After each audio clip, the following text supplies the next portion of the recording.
Bem, uma vez mais, muito boa tarde. Eu vou aqui fazer mais um vídeo. Antes de começar, gostaria de vos pedir desculpa por ter feito ou ter andado a fazer poucos vídeos. Infelizmente, não tenho tido assim tanta possibilidade de fazer vídeos. Mas pronto, vou fazendo aqui, colocando aqui uns textos na minha página do Telegram e, portanto, é sempre bom cá passarem para lerem alguns textos. Relativamente, eu hoje gostaria de abordar aqui um tema que eu, em parte, já o abordei no passado, mas eu gostaria hoje de deixar bastante mais claro e vincado a minha opinião, é relativamente sobre aqui a relação entre vontade e fé. E, portanto, deixar aqui praticamente delineado quais os seus limites. Eu, relativamente àquilo, à questão do Deus morreu, da transvaloração de todos os valores, da criação do super-homem, isso são temas que, pronto, não me interessam, ou pelo menos eu não tenho. Não é a minha filosofia, não é aquilo que eu entendo ser aquilo que é o ideal para o homem. Pronto, não é a criação de um novo homem, nem do super-homem, e portanto já deixei isso vincado para quem me conhece no passado. Não é da luta pelo poder, não é nem na vontade de poder, e portanto nós também temos que rejeitar relativamente aquilo que é o imanentismo. Eu deixei aqui no ponto um claro, aqui sobre um texto sobre que eu deixei aqui hoje e que coloquei na minha página do Telegram e que diz assim no ponto um: qualquer vontade individual sujeita a uma transvaloração em vontade coletiva que suporta um projeto de um novo homem traz consigo invariavelmente o conflito e a luta. Esse conflito e essa luta ocorrem dentro de uma visão imanentista que exclui o que está fora. Melhor dizendo, não existe um fora e, portanto, nada se opõe a essa circunferência que não tem exterior, onde nada se lhe opõe. Portanto, o imanentismo é uma coisa muito simples de perceber. Imaginem uma circunferência fechada e, portanto, imaginem os pontos dentro dessa circunferência. Pronto, essa circunferência não concebe a existência de um exterior e, portanto, ao não conceber a existência de um exterior, nada se lhe opõe. E, portanto, o imanentismo é isso, não é? A existência é feita dentro desse círculo, relativamente, onde eu falo aqui na transmutação da vontade individual numa vontade coletiva. Pronto. Relativamente a esta concepção, quem tem essa concepção, por norma, tem que conceber o conflito e a luta na sua gênese. Porque quando estamos a falar da vontade, nós não estamos a falar de qualquer coisa que se imponha de forma unânime, que abnegue pela fé. Portanto, não tem um suporte metafísico. Ao não ter um suporte metafísico, prevalece na vontade aquilo que é a luta pelo poder. E, portanto, essas vontades, essas comunidades de vontade, elas próprias lutam entre si numa eterna luta, e, portanto, quem tem esta visão imanentista, por norma, tem que conceber o conflito e a luta no seu interior, porque a vontade, ela própria, não é unânime, ao contrário da fé, que tem claramente propósitos absolutos, mas e por isso mesmo se situa num patamar exterior a essa próprio círculo, essa própria circunferência. E, portanto, tem esses propósitos absolutos, não é? Os valores estão num outro patamar metafísico, esses valores eternos.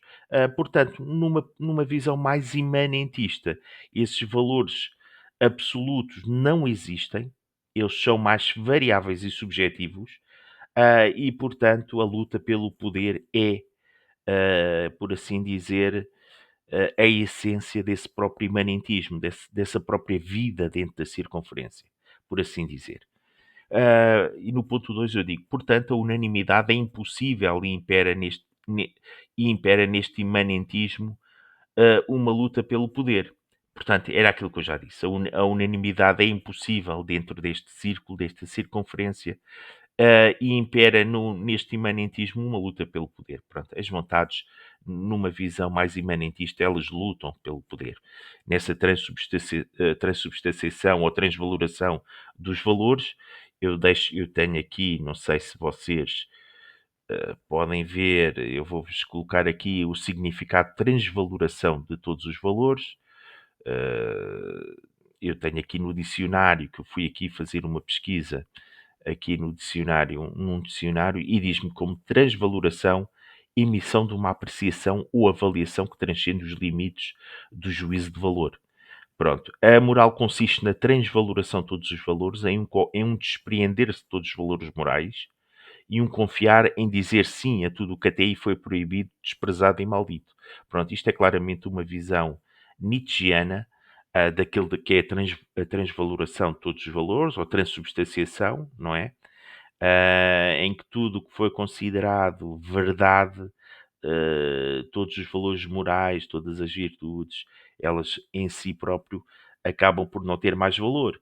E, portanto, tudo que foi maldito, rejeitado, passa a ser, eventualmente, nessa nova transvaloração de todos os valores, passam a ser princípios, passam a ser virtudes.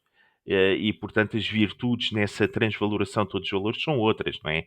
É a virtude do guerreiro. E, portanto, a luta e o combate são para o guerreiro as virtudes dominantes, por assim dizer. Portanto, outra coisa bem diferente, digo eu no ponto 3, outra coisa bem diferente é a fé. Ter fé também transubstancia o homem, também o une numa comunidade de transvalorados pela virtude. Só que ela transcende o imanentismo. A sua metafísica é dualista e, portanto, existe um plano metafísico em que, de um lado, se situa a verdade e no outro as opiniões. Ou de um lado se situa o mundo das ideias e do outro o mundo sensível. Ou de um lado se situa a realidade absoluta e do outro a ilusão. Pronto, isto para dizer o quê? A fé transcende o imanentismo. A fé transcende aquilo que é uma visão de círculo e daqueles que habitam dentro do círculo. E, portanto, ter fé implica necessariamente ter um suporte, uma filosofia ou uma religião que suporte, com uma metafísica que suporte ter fé. E isto necessariamente temos que conceber um outro plano. Não é o plano da verdade, ou o mundo das ideias, do inteligível, e portanto, ou a realidade absoluta e do outro a ilusão. E portanto, quem tem fé tem que conceber esse plano metafísico, portanto, que não se limita a um círculo fechado de vontades transvalorizadas, de vontades transmutadas, numa comunidade de vontades, não é? Portanto, não é bem isso que impera. Quando se tem fé, esses valores, as virtudes são outras, não é? E, portanto, a abnegação, a acreditar num conjunto de valores eternos, onde a verdade transcende para um plano metafísico, ou se encontra num plano metafísico, portanto, quem tem fé, por norma, vive habitualmente, não é? Vive habitualmente porque esses valores já estão criados. E, portanto, ao contrário de uma visão mais imanentista, onde predomina a luta e a luta pelo poder, como é óbvio, o viver perigosamente está mais presente. Este viver perigosamente é o viver perigosamente nietzschiano. E, portanto, o ter fé é precisamente o oposto, é acreditar nas virtudes, algumas delas cardeais, que já vêm desde a antiguidade clássica e que transitaram para o cristianismo, a castidade, por exemplo, a prudência, outra. E, portanto, e quem fala nestas virtudes, fala em outras virtudes cristãs, a bondade, a caridade, etc, etc. E, portanto, tem que se acreditar nessas virtudes. E, portanto, ter fé é conceber um plano metafísico, é conceber um para lá desse círculo, dessa circunferência. E, portanto, por norma, ah, tem que se ter uma visão praticamente dualista entre perfeição e imperfeição, entre mundo das ideias e mundo do sensível, entre mundo da verdade e mundo das opiniões, ou um mundo de uma realidade absoluta e de uma ilusão. Portanto, por norma, quem tem fé tem esta visão dualista. No ponto 4, eu digo que a família é a base de toda a nação e é ela que garante a continuidade da nação no tempo. Se hoje estamos aqui foi porque sempre existiram famílias portuguesas em Portugal. O homem que constitui família é um homem superior ao que não consegue constituir essa família porque permite a continuidade do seu país enquanto nação. Pronto, isto aqui é uma realidade quase tem, perceptível para toda a gente, não é?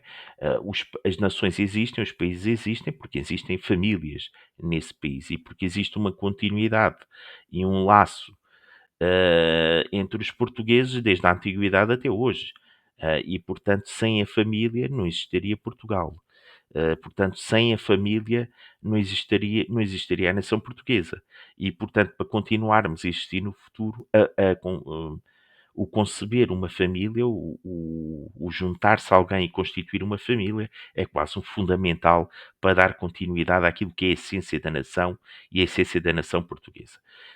E, portanto, o homem que constitui família é, em minha opinião, um homem um pouco mais superior àquele que não consegue ou que não constitui família.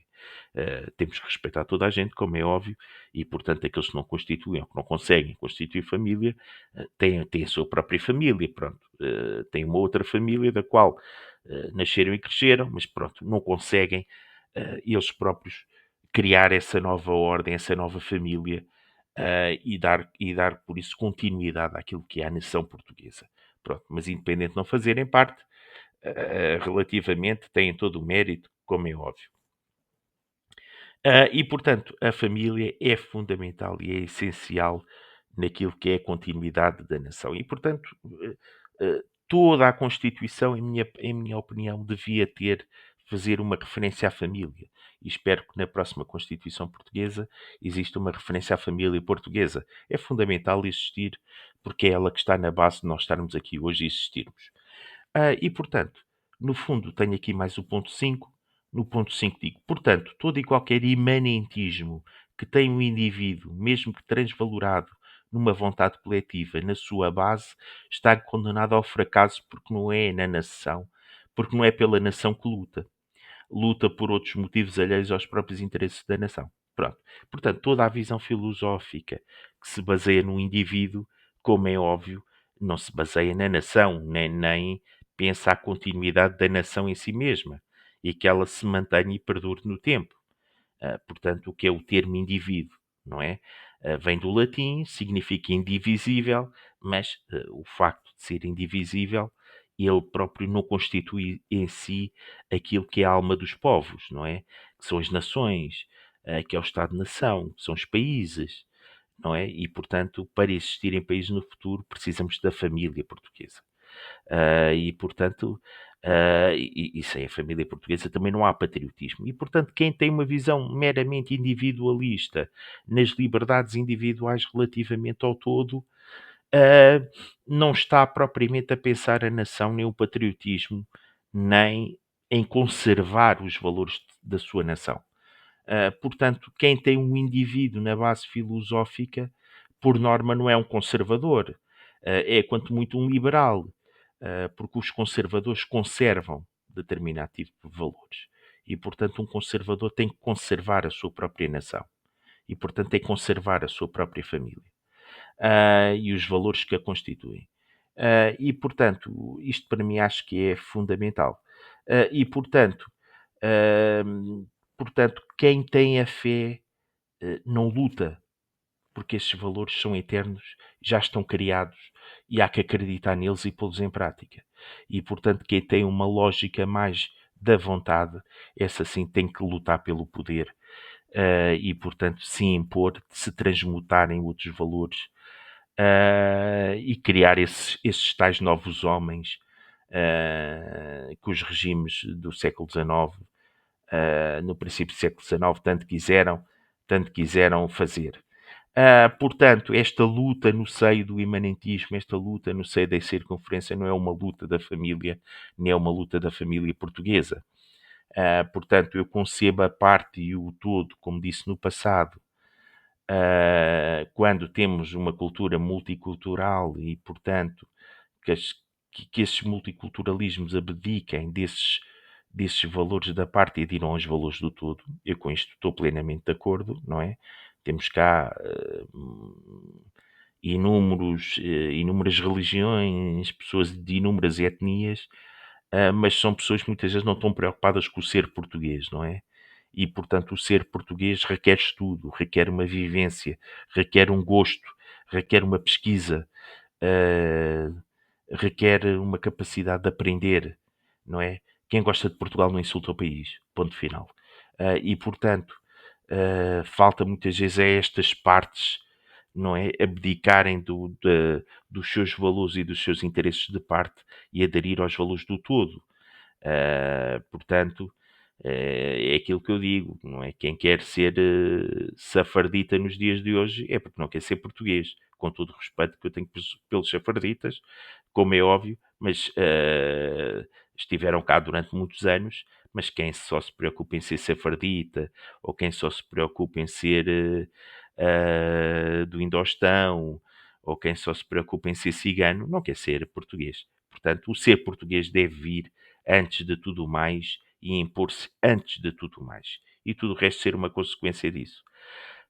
Sendo assim, eu espero que vocês tenham gostado deste meu texto, espero que reflitam sobre aqui algumas opiniões que eu disse.